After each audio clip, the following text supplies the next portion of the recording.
Hello everyone, welcome to Let's Discover It. This is Arya Singh and today we will discuss about the sound is produced by vibrating object.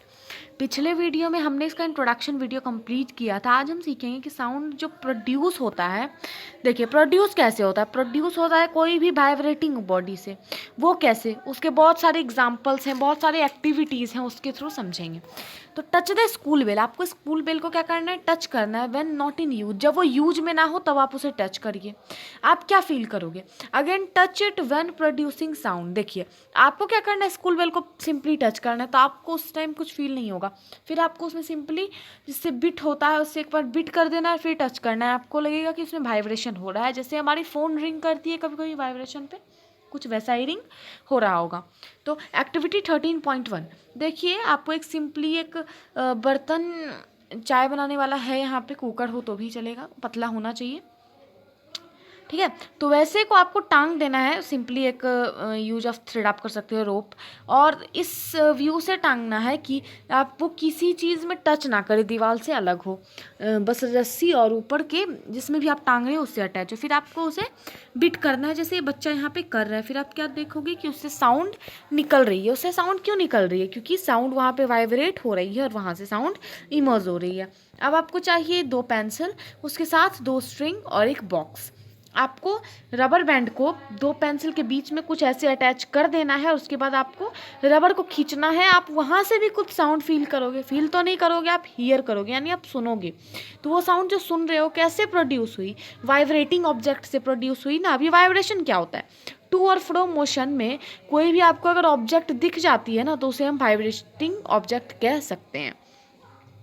When a tightly stretched band is plucked, it vibrate and produce sound। देखिए अगर एक stretched band है, चलिए रबड़ का ही लें, तो रबड़ एक स्ट्रेच करके आप उसे 2 कांटी से अटैच करो। फिर आप उसे जैसे ही बीच से कुछ ऐसे करके टच करोगे तो वो वाइब्रेट करती है और साउंड प्रोड्यूस करती है। फिर थोड़ी देर के बाद वो साउंड भी प्रोड्यूस नहीं करती और वाइब्रेटिंग भी उसकी स्टॉप हो जाती है, लेकिन कुछ देर के बाद, ओके। फिर आपको एक थाली लेना है, एक चम्मच लेना है, वहाँ पे करना है। और अगर ऐसे करके आपको पहले तो खाली थाली में करके देखें, उसके बाद क्या करना है, सिंपली थाली में पानी भर देना है, फिर करना है। तो आप देखोगे कि वेव लाइक स्ट्रक्चर आपको पानी में दिख रहे होंगे, तो उसके अकॉर्डिंग कर रहे हैं। तो we see that vibrating object produce sound. तो इन सारी एक्टिविटीज़ से हम लोगों ने ये सीखा कि जो वाइब्रेटिंग ऑब्जेक्ट होते हैं वो क्या करते हैं, साउंड को प्रोड्यूस करते हैं। इन सम केसेस, कुछ केसेस में the vibration are easily visible to us. कुछ एक्टिविटीज़ में आप देख सकते हो कि जो वाइब्रेशन होते हैं वो ईजिली हम अपने आँखों से देख सकते हैं, बट इन मोस्ट केसेस जो उसकी एम्पलीट्यूड होती है वो बहुत ही ज़्यादा छोटी होती है, जिसके कारण हम उन्हें नहीं देख सकते। जिसमें एम्पलीट्यूड बड़ी होती है हम उनमें देख सकते हैं। यहाँ पे एक ताड़ा अगर आप बनाना चाहो तो बना सकते हो। I am not able to make it because सारे इंस्ट्रूमेंट मेरे पास नहीं है। Make a list of familiar musical instrument and identify their vibration parts. देखिए जैसे आपको क्या करना है ना, बहुत सारे फैमिलियर, जिससे आप फैमिलियर हो, म्यूजिकल इंस्ट्रूमेंट जो होते हैं आप स्कूल में देखे होंगे, आप अपने घर में देखे होंगे, तो क्या करना है, सिंपली उन्हें आपको कलेक्ट करना है, उन सब के नाम आपको लिखने हैं। उसके बाद उनका कौन सा पार्ट वाइब्रेट करता है उसके बारे में आपको यहाँ पे लिखना है। जैसा कि वीणा में स्ट्रेच्ड स्ट्रिंग होती है, तबला में स्ट्रेच्ड मेम्ब्रेन होता है, इस बात को याद रखें। Many of might have seen, आप लोगों ने बहुत सारे देखे होंगे। जैसे अगर बात करें तो मंजीरा देखा होगा आपने, घतम देखा होगा आपने, नूत देखा होगा, इसको मड पॉट्स भी कहते हैं, या फिर करताल भी देखा होगा। तो ये सारे जो म्यूजिकल इंस्ट्रूमेंट्स है कॉमनली हम लोग बहुत सारे कंट्रीज़ के पार्ट में यूज़ किए जाते हैं। इन इंस्ट्रूमेंट को हम सिंपली बीट करते हैं या फिर इनके स्ट्रिंग को स्ट्रेच करते हैं, जिनसे साउंड प्रोड्यूस होता है, ठीक है। अच्छे से समझ गए होंगे। अब देखिए यहाँ पे क्या है, 2-3 ग्लास में पानी भर लिया गया है, लेकिन पूरा पूरा नहीं, कम कम, उससे ज़्यादा ऐसे करके यहाँ पे किया गया है। फिर उसे हम जैसे ही टच कर रहे हैं वहाँ से साउंड प्रोड्यूस हो रही है। ये नथिंग इज बट, इसको हम जल तरंग भी बोलते हैं। तरंग का मतलब होती है लहरें, जल का मतलब होता है पानी, यानी वाटर। वाटर वेव भी आप इसे बोल सकते हो as a word in English. आप जैसे जैसे इसमें टच करोगे, हमने थाली वाली जो एग्जांपल भी आपको दिया कि आपको सिंपली थाली में पानी भर लेना है, स्पून से उसे बिट करना है। आप क्या देखोगे वहाँ पे, आप एबल होगे कि आपको वहाँ पे साउंड की वेव दिखेंगी। वैसे ही यहाँ भी वेव जनरेट होगी, वाइब्रेट होगा और साउंड प्रोड्यूस होगा, जिसे हम जल तरंग बोलते हैं, ठीक है। तो हो सकता है ये आप अच्छे से समझ गए होंगे। तो देखिए, अगर मैं बहुत ही प्रैक्टिस कर रही हूँ कि मैं धीरे धीरे पढ़ाऊँ, या फिर कोई बहुत सारे कमेंट आते हैं कि आप बहुत ज़ोर से पढ़ाते हो, आई मीन स्पीड में, और बहुत सारे कमेंट्स आते हैं कि आप बहुत ही ज़्यादा धीरे पढ़ाते हो, उससे हमें बोरिंग फील होता है। ज़्यादा नहीं आते, 1 से 2 कमेंट आते हैं।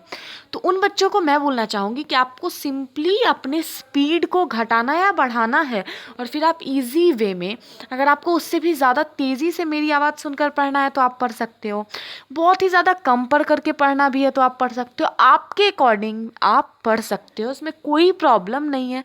तो वो आप कर सकते हैं। तो ये मैं आपको प्रेफर कर रही हूँ, ठीक है। तो और जो मुझे कमेंट नहीं करते वो सिंपली इसे अवॉइड कर दें, मैं उनसे कुछ नहीं कहना चाहूँगी।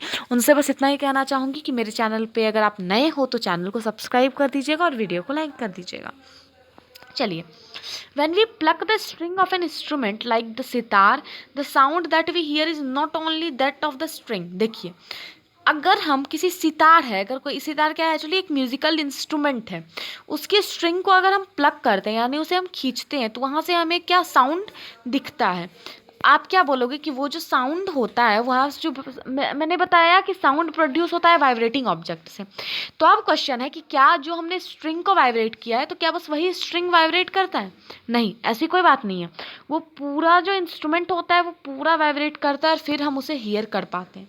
उसी तरह when we strike the membrane of the mridang, जब आप स्ट्राइक करोगे मेम्ब्रेन, यानी स्ट्रिच मेम्ब्रेन होता है, मृदंग नाम का कोई इंस्ट्रूमेंट होता है उसमें, तो वहाँ से भी पूरा जो होता है उसके हेल्प से वो सारा वाइब्रेट करता है, फिर वहाँ से आप काम कर पाते हो।